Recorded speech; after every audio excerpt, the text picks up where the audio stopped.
Hey guys, how's it going? It's Janie over here at Janie Sleeps, and in this episode I'm coming at you with a loaded drip cake tutorial. This trend is definitely not going anywhere anytime soon, and I absolutely love how it always turns out. So if you want to learn how to make this cake, keep on watching.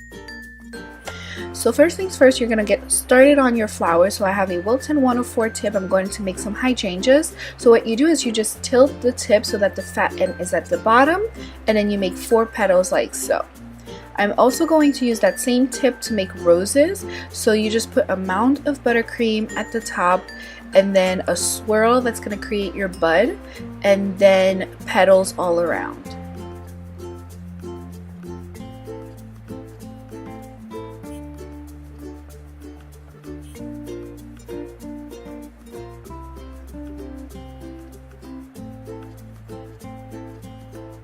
Once you're done, you're going to place all of your flowers into the freezer to set for a little bit. I have some white hydrangeas and some purple and pinkish red roses.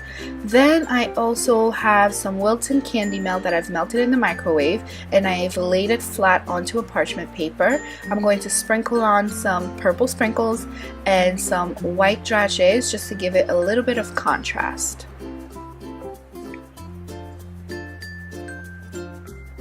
Once that's done, I'm going to set it into the freezer to set for about 15 minutes.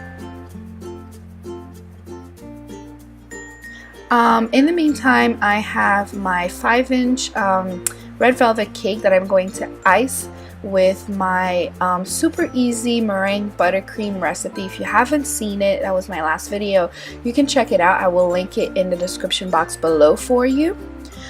So just use your fondant smoother to smooth everything flush to the cake. I'm doing the same thing to my 7-inch cake.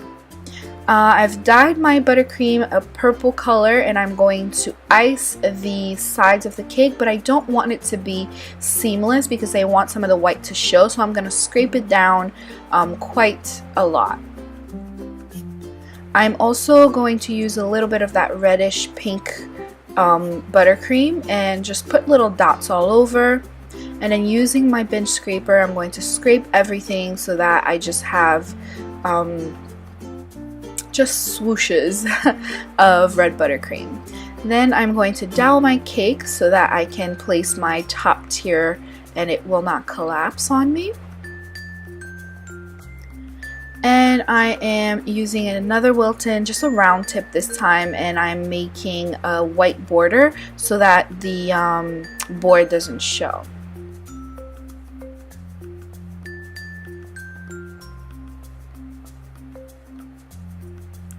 Once that's done, I'm going to melt some white chocolate ganache into the microwave. That is 2 parts chocolate chips and 1 part heavy cream, and then I'm going to drip it all over the cake. If I were to do this again, I probably would dye it gold. I could show you in another video how to do that, but anyway, you will take your shards out of the freezer and then just break them like so, and then start putting them all over the cake. I put 3 at the top, and then I broke the last piece to make smaller ones and place them all over. I've also cut some strawberries in half and placed them on there, and then I've got some purple and pink chocolate candies that I've placed all over. Now your flowers should be nice and hard and set from the freezer, and you can handle them. So just remove the parchment behind them and then place them all over the cake.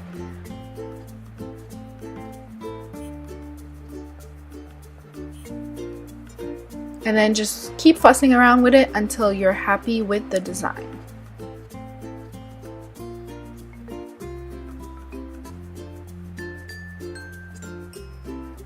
Alrighty you guys, this is how you make a loaded drip cake. I really hope you've enjoyed this tutorial. If you did, please give this video a thumbs up because lots more are coming your way. I absolutely love this trend, and you can clearly see why. It's so effortless, but it's so beautiful, and it always turns out great no matter what you put on it. So anyway, give this video a thumbs up if you liked it. Check out my last video if you click on this annotation right over there. I am on Instagram as well as on Facebook. You can find me at Janie Sweets. Subscribe to the channel if you haven't done so, and I love you. I'll see you guys next time. Bye!